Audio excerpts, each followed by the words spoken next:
Sultan's McLaren F1 GT is one of the rarest cars in the world? Let's find out.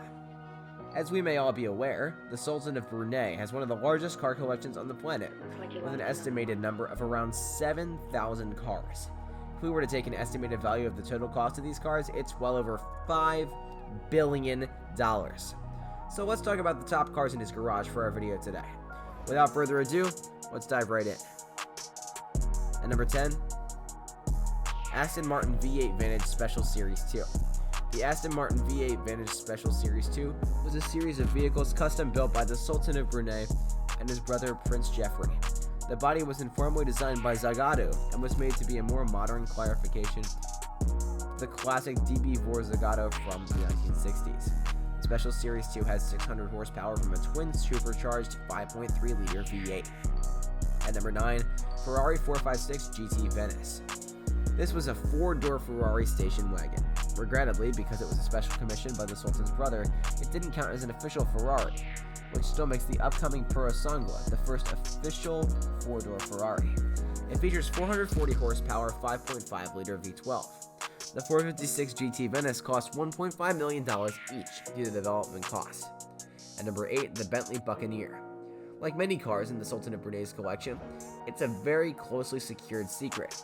It exists, but we don't know any of the details of the vehicle. Bentley themselves do not recognize it as being one of their cars, but if it wasn't for the Buccaneer, Bentley as a company probably wouldn't exist today. What's known about the car includes that it's a 2+2 luxury coupe, of which 6 examples were built exclusively for the Sultan. And number 7, the Bentley Dominator. Like the Buccaneer, the Bentley Dominator was a unique build, of which 6 examples were made in various colors. It was one of the first luxury SUVs ever built. The body and interior were completely custom made, but still looked like a Bentley. Technical specifications are also unknown for the Dominator. And number 6, the Ferrari F90 Testarossa. It was a commissioned body and interior based on the 512 Testarossa of the 1980s. The F90 was designed by Pininfarina and was a more contoured and flowing design, as opposed to the 512's more iconic boxy shape. The F90 had no upgrades over the normal Testarossa, so it had the same 4.9-liter flat 12, producing 390 horsepower. As with his other commissions, the Sultan ordered 6 cars, one of which was spotted in Monaco for a short period of time.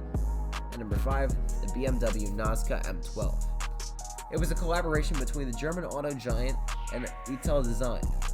The purpose of the exercise was to create a new supercar that could viably be produced. The M12 was built mostly for carbon fiber, with the body and most of the chassis done in the material, an impressive feat for the early 1990s. The engine powering the curvaceous beast was the same 5-liter V12 from the BMW 850i. At number 4, Cizeta V16T. The Cizeta V16T was an unbelievable car.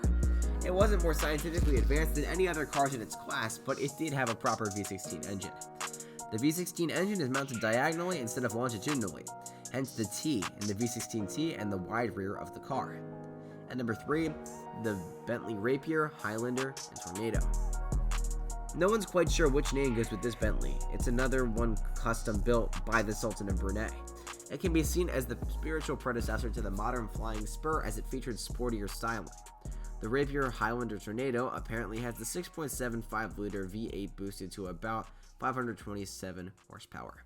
This 4-door Bentley also wasn't tailored with a catalytic converter, which must make it sound quite good. At number 2, Mercedes-Benz S73T AMG. The last of the commissioned cars on this list is the utterly crazy Mercedes-Benz S73T AMG. The Sultan ordered AMG to stuff the massive 7.3-liter V12, which produced 565 horsepower, into an S-Class sedan. Just to top off the already cartoonish car, he asked AMG to make it a wagon. Just imagine a 7.3-liter V12 wagon, with Pagani Zonda sounds coming out of the exhaust. It's such an awesome idea and it became a reality. There are reportedly 18 of these in existence, with 3 still being owned by AMG. And at number 1, the McLaren F1 GT. Jay Leno has said on many occasions that his favorite manufacturer was McLaren, hence his love for the F1 in possession. As such, it would be only logical that he would wish to have the Sultan of Brunei's F1 GT, one of only 3 in existence. The F1 GT was lengthily modified for the normal road car and featured a long tail to improve aerodynamic stability and downforce, while the wheel arches were widened and a permanent front splitter was fitted.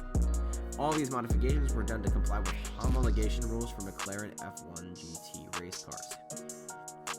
The McLaren F1 GT is one of the coolest cars to exist and would probably be an excellent addition to any collection. Another one Jay Leno would like in his. Anyway, this wraps up our video for today. Which car's your favorite? Let us know in the comments below. Be sure to like this video and subscribe to the channel while you're at it. Thanks so much for watching, and we'll see you next time.